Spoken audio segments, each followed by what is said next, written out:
আপনি কি আপনার প্রাণের সাহাবীর জন্য গায়েবানা জানাজা পড়বেন না? বিশ্বনবী বললেন অবশ্যই পড়বো। সাহাবীদের মধ্যে ঘোষণা দিলেন, ও সাহাবারা, তোমাদের ভাই মুআবিয়া ইবনে মুআবিয়া আল মুজানি কিছুক্ষণ আগে মদিনাতে ইন্তেকাল করেছে। সবাই বাইরে বের হয়ে আসো, এই মাত্র আমরা এই মুহূর্তে আমরা গায়েবানা জানাজা পড়ব। বিশ্বনবী প্রথম কাতারে দাঁড়ালেন, হাজার হাজার সাহাবারা লাইন ধরে দাঁড়ালো। সাইয়েদনা জিব্রাইল 1,40,000 ফেরেশতা নিয়ে সাহাবাদের পেছনে দুইটা লাইনে দাঁড়িয়ে গেলেন। প্রথম লাইনে 70,000, দ্বিতীয় লাইনে আরো 70,000, 1,40,000 ফেরেশতাদের বহর। আর সাহাবারা মিলে আল্লাহু আকবার বলে গায়েবানা জানাজা শুরু করলেন। নামাজ শেষ।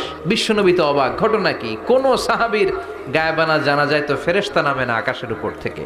বিশ্বনবী জিজ্ঞেস করলেন, জিব্রাইল, কোন সাহাবীর গায়েবানা জানাজায় তোমরা আকাশ থেকে এত ফেরেশতার বহর নিয়ে নামো নাই?